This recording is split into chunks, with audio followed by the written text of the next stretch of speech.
क्या पढ़े थे बताओ? न्यूमेरिकल चल रहा था ना इलेक्ट्रिक फील्ड पे। देखो आप प्रैक्टिस करो इलेक्ट्रिक फील्ड पे, क्योंकि बहुत इंपॉर्टेंट है, बहुत आसान आसान क्वेश्चन मैं बता रहा हूँ। कल ट्राइंगल पे बताए थे ना, आज स्क्वायर पे देखो 2 सवाल, उसके बाद फिर आगे चलते हैं। देखो ये मान लीजिए कि एक स्क्वायर है, क्या है? एक स्क्वायर है, यानी एक वर्ग है। वर्ग की 4 भुजा बराबर होती है। इसकी साइड कितनी है मान लो? ए। बहुत आसान क्वेश्चन है ये, पहले ए है। ये मान लो बिंदु ए है, ये आपका बी है, और ये क्या है? सी है, और ये मान लो डी है। यहाँ पे मान लिया जाए कि ये प्लस क्यू चार्ज है, इस पे भी प्लस क्यू चार्ज है, और इस पे भी प्लस क्यू चार्ज है। हम ये कहें कि इस बिंदु डी पर वैद्युत क्षेत्र की तीव्रता ज्ञात कीजिए। बिंदु डी पर ई ज्ञात कीजिए। क्या ज्ञात कीजिए? ई ज्ञात कीजिए। शॉर्ट कर लिख दे रहा हूं, ठीक है।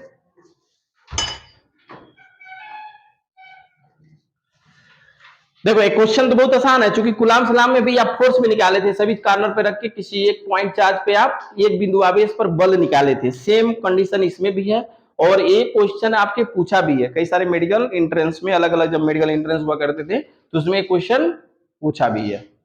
इस बिंदु पर हमको निकालना है, किस बिंदु पर? इस बिंदु पर।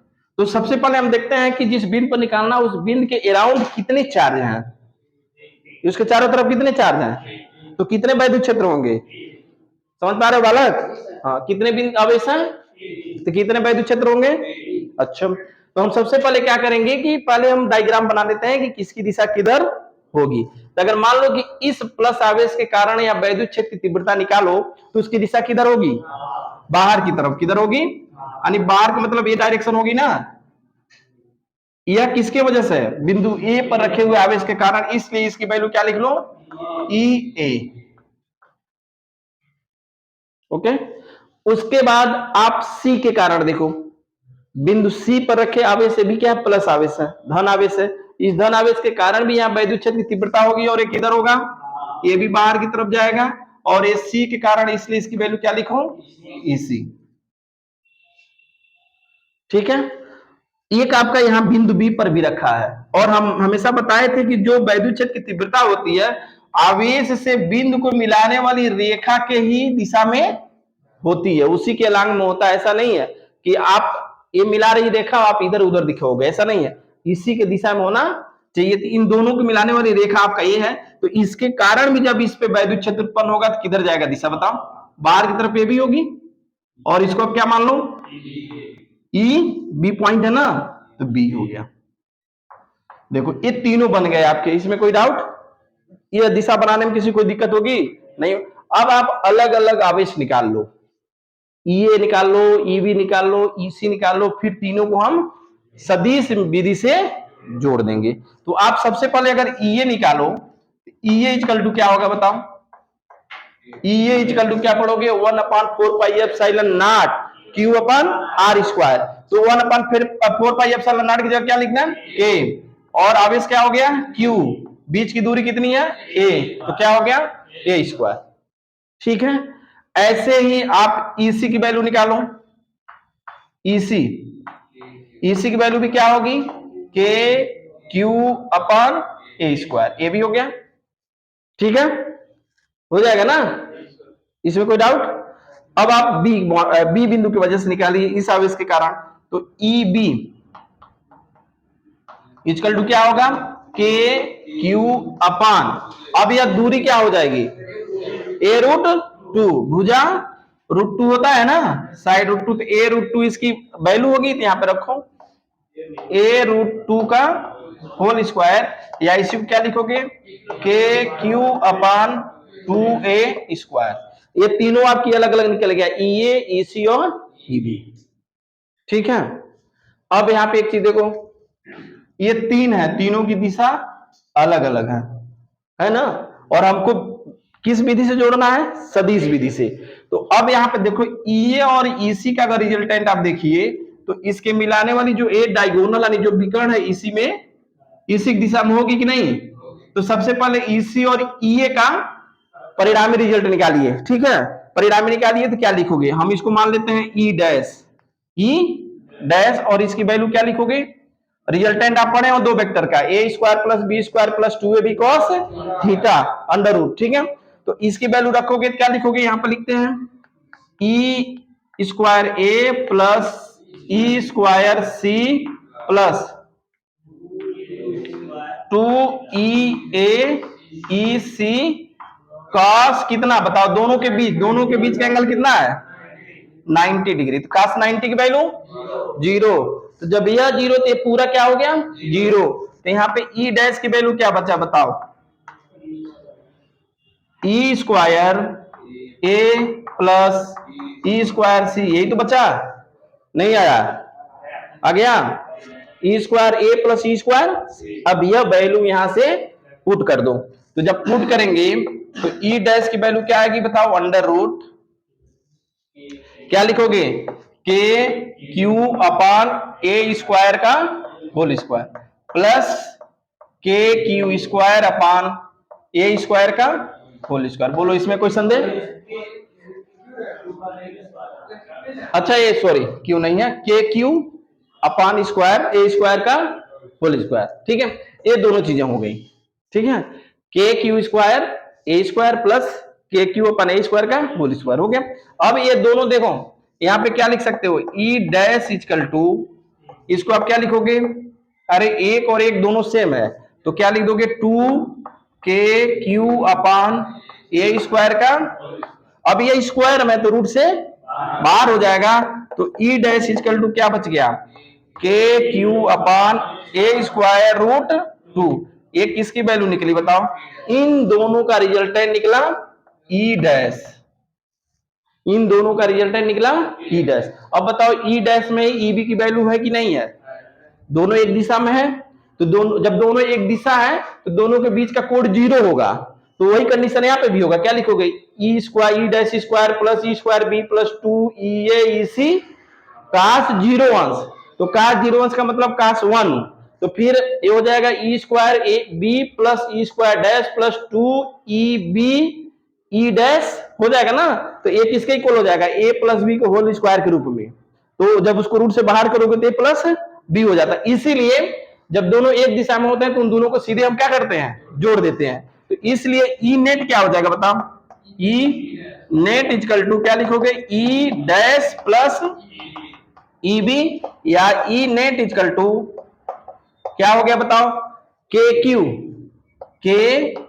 क्यू अपान ए स्क्वायर, दोनों से कॉमन ले लो भाई, इसमें भी देखो के क्यू अपान ए स्क्वायर है तो बाहर हो जाएगा, तो यहाँ क्या बचा बताओ अंडर रूट 2 प्लस 1/2, यही आपका क्या हो गया आंसर हो गया। बाकी इसको सॉल्व करना चाहो तो और भी छोटा सॉल्व कर सकते हो, कैसे, जैसे देखो ऑप्शन में कहीं कहीं ऐसे भी दिया है, जैसे आप लिख सकते हो यहाँ पे ई नेट इक्वल टू क्या लिख दो बताओ, के क्यू की जगह लिख दो 1/4 पाई एप्सिलॉन नॉट क्यू अपन ए स्क्वायर, और इसको लिख दो क्या 2 रूट 2 प्लस 1/2, ठीक है, या इसी के भी लिख सकते हो क्या Q upon 4 to 8 pi epsilon nought a square 2 root 2 plus 1, इस रूप में भी ऑप्शन दे देता है, ठीक है। जब ऑब्जेक्टिव क्वेश्चन लिखोगे तो बाकी बोर्ड वगैरह में आ जाए, रिटन एग्जाम में तो यहाँ पे भी लिख दोगे तो आंसर आपका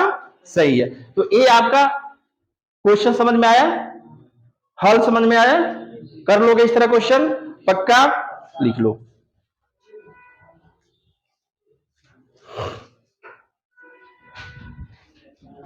छोटे छोटे क्वेश्चन से हम टफ की तरफ बढ़ते हैं, पहले आसान क्वेश्चन से कठिन की तरफ बढ़ते हैं, ठीक है।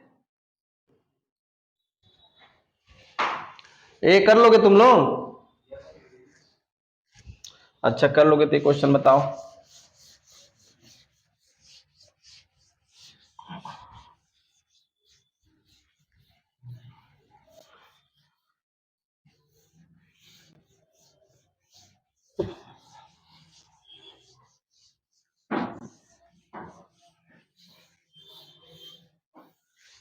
इसी क्वेश्चन के नेचर को बदल रहा हूं, थोड़ा सा प्रकृति बदल रहा हूं, अब बताओ आंसर इसका क्या होगी। और आईआईटी जी मेंस में आया हुआ क्वेश्चन है, इसका आंसर चाहो तो आप डायरेक्ट बता सकते हो। जैसे मान लो यही एक आप स्क्वायर हो गया, स्क्वायर हो गया, इसकी साइड दे दिया 5 मीटर, कितना 5 मीटर, 5 मीटर, ये भी आपका 5 मीटर है और ये भी 5 मीटर है। यहाँ पे है प्लस 15 कूलम, यहाँ पे भी है प्लस 15 कूलम और यहाँ पे क्या है माइनस 50 कूलम, ठीक है। और ये है आपका ए बी सी और डी।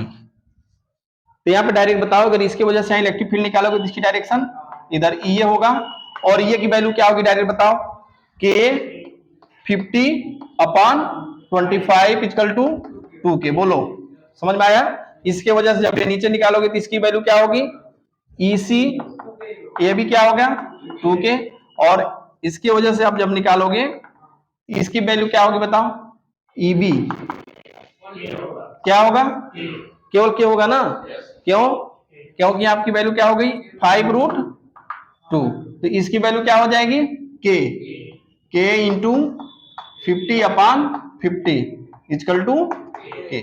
बोलो ये तीनों समझ में आया ना, कितना आसान है, कैलकुलेशन करेंगे तो आसान हो जाएगा। ये कितना एंगल है 45 डिग्री। तो सबसे पहले क्या करोगे, इसको एक्स अक्ष और वाई अक्ष में वियोजित कर दो। तो आप पहले आप एक्स अक्ष में अगर कुल मान निकालो, एक्स अक्ष में कुल मान निकालो तो क्या लिखोगे बताओ, ई का एक्स अक्ष में कितना होगा बोलो 2 के। अच्छा ईबी का क्या होगा बताओ, के कास 45 होगा ना, या कितना हो गया k/√2। अच्छा ईसी का बताओ 0, इसका मतलब है कि ई एक्स में टोटल मान कितना हो गया बोलो 2k प्लस k/√2, यही हुआ ना। चलो ये क्या निकल गया ई एक्स, ठीक है। ऐसे ई वाई की वैल्यू निकाल दो, डायरेक्ट लिख दे रहा हूं, ई वाई इक्वल टू बताओ कितना होगा, ई वाई आपकी कितनी हो जाएगी, ई वाई कितना, इसका 0 हो जाएगा, इसका 0 हो जाएगा, ईबी का क्या होगा के, चलो इसका हो गया k√2 k/√2। अच्छा लेकिन इसका ईबी तुम्हारा ऊपर हो रहा है और इसका ईसी, तो क्या करोगे उसमें से माइनस करोगे, कितना माइनस 2k, कितना करोगे 2k, तो अधिक कौन है 2k है ना, तो इसमें से माइनस कर दो 2k माइनस k/√2, और क्या बचा, और कुछ है नहीं ना, तो ई वाई इक्वल टू क्या हो गया बताओ, के कॉमन ले लो तो 2 - 1/√2, ठीक है। ए ई वाई की वैल्यू निकल गई, बोलो ये आपका ई एक्स हो गया और ए ई वाई हो गया, तो टोटल रिजल्टेंट कहां बचा, यहाँ बता ना ई नेट, तो ई क्या आएगा समझ गया ना, डायरेक्ट चलो लिख देता हूं, ई नेट इक्वल टू क्या हो गया √ हाँ ई स्क्वायर ए x plus E square Y, या ई नेट इक्वल टू हाँ कितना हो जाएगा, चलो के इसको के कॉमन लेते हैं, के स्क्वायर, यहाँ क्या बच गया A square plus B square plus 2 × 2 1/√2 plus 4 प्लस 1/2 माइनस 2 × 2 × 1/√2 हो जाएगा ना, ये सब हो गया कैंसिल, तो कितना हो गया 4 4 8 और 9, यानी कितना आ गया 9 के स्क्वायर रूट या 3k, दैट इज आंसर। देखो कितना आसान हो गया, वही क्वेश्चन, ठीक है, कर लोगे इस तरह क्वेश्चन। अच्छा बताओ, कहते हैं कि यहाँ पे एंगल इसका कितना होगा, तब क्या करोगे, ये रिजल्टेंट का एंगल कितना होगा, तो क्या पढ़े हो tan theta equal to E Y upon E X, E Y की वैल्यू कितनी है ए, ई एक्स की वैल्यू कितनी है ए, दोनों की वैल्यू रख दोगे तो आंसर आपका आ जाएगा थीटा इनवर्स, ठीक है। बोलो कोई डाउट इसमें, ठीक है। ये क्वेश्चन केवल लिख लो, आप घर पे सॉल्व करना, इसको इरेज कर देते हैं, ये क्वेश्चन को सॉल्व करके प्रैक्टिस करिएगा, आप इरेज कर देना।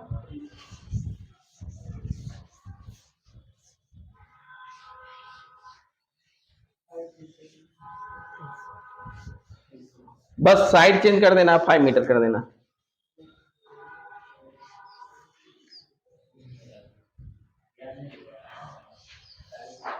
हो गया, चलिए नेक्स्ट क्वेश्चन देखो, बहुत इंपॉर्टेंट क्वेश्चन है और अच्छा क्वेश्चन है। ये आपका एक दिया हुआ है, साइड है ए और ये भी क्या है ए, ठीक है, इसकी वैल्यू नहीं दिया है, यहां से ये पॉइंट दे दिया P, यहाँ पे चार्ज Q है, यहाँ पे भी चार्ज Q है और यहाँ पे भी चार्ज Q है, और इस पॉइंट P पर हमको इलेक्ट्रिक फील्ड E की वैल्यू निकालनी है, यानी बिंदु P पर E का मान ज्ञात कीजिए। E का मान ज्ञात कीजिए। E मतलब वैद्युत क्षेत्र की तीव्रता। बताओ, मजा आएगा। जितना प्रैक्टिस करेंगे उतना ही सही होगा, और डिफरेंट टाइप के आपके कॉन्सेप्ट इसमें आते जाएंगे। बताओ, इस बिंदु पर हमको इलेक्ट्रिक फील्ड की वैल्यू निकालनी है, तो इस पे बताओ इसके अराउंड कितने चार्ज हैं? 3। तो इस पे अगर इसके वजह से आप निकालो, ठीक है, इसका नाम रख दो A, B और C। तो इसके वजह से जब इलेक्ट्रिक फील्ड निकालोगे तो इसकी डायरेक्शन बाहर की तरफ होगा ना, प्लस है, और इसके वजह से निकालोगे तो ये भी बाहर की तरफ। ये हो गया आपका EA, और ये क्या हो गया? EC है ना, EC हो गया। अब यहाँ पे एक चीज देखो, ये तो मिड पॉइंट में हुआ, तो चार्ज भी सेम है, डिस्टेंस भी सेम है, तो जो EA की वैल्यू होगी वही दोनों की दिशा। तो ये बताओ, EA इक्वल टू EC, लेकिन दिशा विपरीत, दिशा विपरीत, इसलिए EA और EC का नेट क्या हो जाएगा? EA और EC का परिणामी कितनी हो जाएगी? का परिणामी शून्य हो जाएगा। क्या हो जाएगा? शून्य हो जाएगा। बोलो, समझ में आया? इसको चाहो तो मैथमेटिक्स रूप से भी इंडिकेट कर सकते हो। अब बताओ, इसके वजह से बचेगा, ये प्लस चार्ज है, इसके वजह से इलेक्ट्रिक फील्ड की डायरेक्शन बाहर की तरफ। किधर होगा? बाहर की तरफ, BP की तरफ, BP की तरफ। तो अब इसके वजह से तो बचा ना, तो इसकी वैल्यू कैसे निकालोगे? कैसे निकालोगे? यार डिस्टेंस हमको पता होना चाहिए, बहुत आसान है। किसका होता है? देखो बहुत आसान है, यह आपका 90 डिग्री है, तो ये दोनों एंगल कितना होगा? 45। अच्छा, और ये आपका देखो मिड पॉइंट से जाके गिरा, तो यहाँ पर परपेंडिकुलर होता है, भी एंगल कितना होगा? कितना होगा? 90 होगा भाई, परपेंडिकुलर जा रहा है, तो ये भी 90 होगा, ये भी 90 होगा। अच्छा, ये एंगल कितना होगा?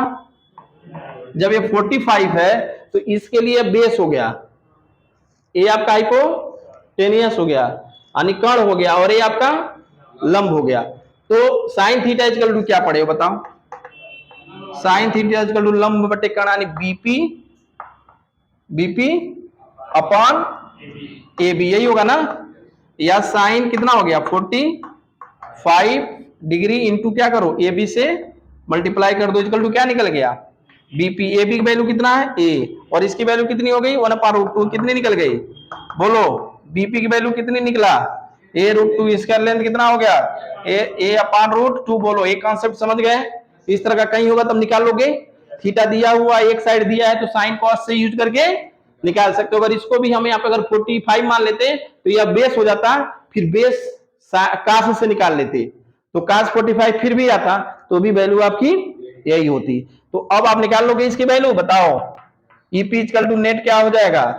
KQ अपान A/√2 का होल स्क्वायर, यानी 2QQ अपान A स्क्वायर। यही आपका आंसर हो गया। डायरेक्शन किधर होगा? BP के दिशा में, BP के दिशा में। यही आपका आंसर होगा। देखो कितना आसान क्वेश्चन था। नहीं समझे? उड़ गया? समझ गए?